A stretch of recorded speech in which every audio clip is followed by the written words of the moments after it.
नमस्कार मैत्रिणींनो, कशा आहात तुम्ही सगळ्या? मजेत ना? आज आपण एक अष्टविनायकची रेडी रंगोली बनवणार आहोत. त्याच्यासाठी मी एक अष्टविनायकची प्रिंट आऊट काढून घेतली आहे आणि तिला आता मी स्ट्रेस करत आहे. तुम्ही बघू शकता मी कशा प्रकारे स्ट्रेस करत आहे. तिला आपण डबल टेपने चिपकवून घ्यायची आहे, मास्किंग टेपने, म्हणजे ती हलणार नाही व छान व्यवस्थित स्ट्रेस होईल. एकदा का छान स्ट्रेस झाली की आपल्याला ती प्रिंट काढून घ्यायची आणि त्याच्यावर ग्लू लावायचा आहे. प्रिंट नसेल तर तुम्ही तुमच्या हाताने पण काढून घेऊ शकता. एकदा का पूर्ण स्ट्रेस झाली की त्यावर पूर्ण आपल्याला ग्लू घ्यायचा आहे. एक रेडी रंगोली बनवायला काय काय साहित्य लागते ते मी तुम्हाला सांगते. सगळ्यात पहिले आपल्याला जी पण रांगोळी काढायचं आहे त्याचं एक चित्र किंवा प्रिंट आऊट किंवा तुम्ही हाताने पण काढलेली डिझाईन कोणती पण असू शकते. दुसरं OHP शीट, 175 मायक्रॉनचं OHP शीट लागेल.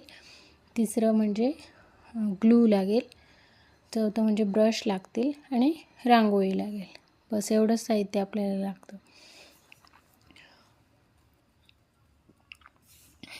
रेडी रंगोली बनवणं खूप सोपं आहे. तसं तर तुम्ही घरच्या घरी बनवू शकता, जसं मी तुम्हाला ह्या व्हिडिओमध्ये दाखवत आहे. आता आपली पूर्ण रांगोळीची डिझाईन स्ट्रेस करून झालेली आहे. आता आपण त्याच्यावर ग्लू लावून घेत आहे. ग्लू आपण फेविक्रिलचा घ्यायचा.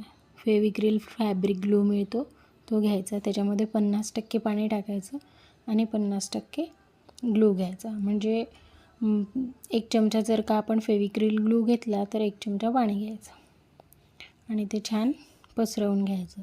आधी मी एका भागाला लावून घेत आहे पूर्ण ग्लू. म्हणजे आता ह्या गणपतीच्या सोंडीला पूर्ण ग्लू मी पसरवून घेत आहे. एकदा का तो पूर्ण ग्लू छान पसरवला गेला की त्याच्यावर रांगोळी टाकून घ्यायची. फक्त एवढी दक्षता घ्यायची की तो ग्लू आपल्या आउटलाईनच्या बाहेर जाता कामा नये. जर का आउटलाईनच्या बाहेर गेला तर मग तिथे पण रांगोळी आपली चिपकते आणि ते चांगलं नाही दिसत. आता माझं पूर्ण ग्लू लावणं झालं आहे. आता मी बघा त्याच्यावर पूर्ण रांगोळी पसरवून घेते. माझ्याकडे हे रांगोळी फिलर आहे त्याच्याने मी रांगोळी टाकत आहे. तुम्ही हाताने पण टाकू शकता जर का तुमच्याकडे नसेल तर. पण याने एकसारखे पडते आणि पटकन होते म्हणून मी हे वापरत आहे. अशाच मी अष्टविनायकच्या 8 रांगोळ्या बनवून घेतल्या. तुम्हाला इथे एकच दाखवत आहे. तुम्ही पण तशा 8 बनवू शकता आणि प्रत्येक रांगोळीत मी वेगवेगळ्या कलरचा उपयोग केलेला आहे. अशा रांगोळ्या आपण वेगवेगळ्या ठिकाणी वेगवेगळ्या प्रकारे उपयोग करू शकतो. जसं की मी आता हे अष्टविनायकची रांगोळी माझ्या घरच्या गणपती डेकोरेशनमध्ये वॉल डेकोर म्हणून वापरली होती. त्याच्यामागे एक कलर पेपर लावून त्या भिंतीला चिपकवले पूर्ण अष्टविनायक आणि अष्टविनायक थीम म्हणून मी माझ्या गणपती सणाला डेकोरेशन केलं होतं.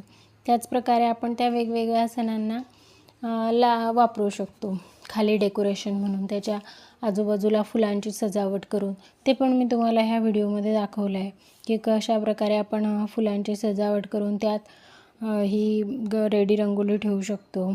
आपल्याला जिथे आणि जसं वाटलं तशा प्रकारे आपण ह्या रांगोळ्या वापरू शकतो. आता तुम्ही बघू शकताय की मी एक एक पार्टला रांगोळी ग्लू लावून त्याच्यावर एक एक पार्टवर रांगोळी टाकत आहे. आता एकदा का आपलं हे पूर्ण ग्लू लावून झालं पूर्ण रांगोळीवर की पूर्ण डिझाईनवर की आपण त्याच्यावर रांगोळी टाकून घ्यायची आणि रांगोळी टाकल्यावर ते एकदा चांगलं प्लास्टिक पेपरनी रब करून घ्यायचं. म्हणजे प्रेस करून घ्यायचं, रब करायचं म्हणजे ती रांगोळी चांगली. तुम्हाला मी बनवत असलेल्या ह्या रेडी रांगोळीच कशा वाटल्या कमेंट करून नक्की सांगा. जर का तुम्हाला माझ्या रांगोळ्या आवडल्या असतील नक्की ऑर्डर करा. तुम्हाला ज्या रांगोळ्या आवडत असतील त्याचे तुम्ही चित्र पण पाठवू शकता किंवा मला कमेंट करून सांगू शकता कॅटलॉगमधून की तुम्हाला कोणती रांगोळी पाहिजे. ती मी तुम्हाला जशा कलरमध्ये जशी पाहिजे तशी बनवून देऊ शकते. जसं की कस्टमाइज करून देऊ शकते. तुम्हाला एखादी डिझाईन आवडली असेल आणि त्याची रांगोळी बनवायची असेल तर तुम्ही मला कमेंट करून नक्की सांगा. किंवा मी ज्या रांगोळ्या बनवत आहे त्यामधील एखादी रांगोळी तुम्हाला हवी असेल तर तुम्ही ते पण मला सांगू शकता. तुम्ही पटकन ऑर्डर देऊ शकता मला. आणि दुसरं म्हणजे तुम्हाला याच्या पुढे कोणत्या रेडी रांगोळीचे व्हिडिओ बघायला आवडतील माझ्या चॅनलवर ते पण कमेंट करून तुम्ही नक्की सांगा. आता तुम्हाला काही मी टिप्स सांगते रेडी रांगोळी बनवायच्या.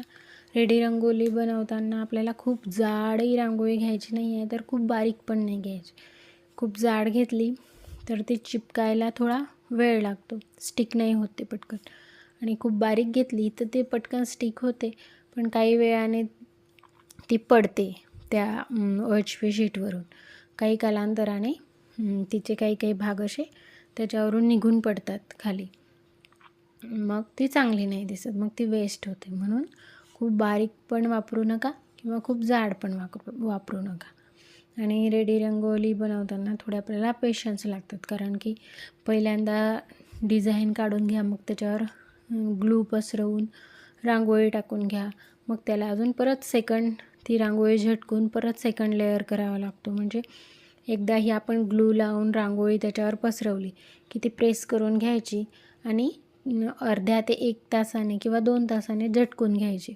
मग त्याच्यावर पुन्हा सेकंड लेअर अप्लाय करायचा ग्लूचा आणि सेकंड लेअर रांगोळीचा पण अप्लाय करायचा आणि पुन्हा प्रेस करून घ्यायची.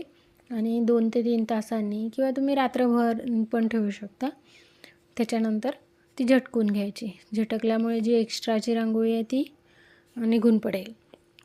तुम्ही ह्या रांगोळीत बघूच शकता, मी आता सेकंड लेअर लावत आहे ह्या गणपती बाप्पाच्या रांगोळीवर. आता माझी रांगोळी पूर्ण झाली आहे. आता मी एक ही डेकोरेट करायसाठी त्याच्याखाली पेपर घेतला, ग्रीन कलरचा कलर पेपर. आणि वेगवेगळ्या अष्टविनायकाच्या रांगोळ्या खाली तुम्ही कशा वापरू शकता फुलांच्या डिझाईनमध्ये ते पण दाखवलं आहे. आणि माझ्या घरी मी माझ्या गणपती बाप्पाला कसं डेकोरेट केलं होतं ते पण तुम्हाला मी या व्हिडिओमध्ये दाखवलं आहे. लाईक, शेअर अँड सबस्क्राईब नक्की करा.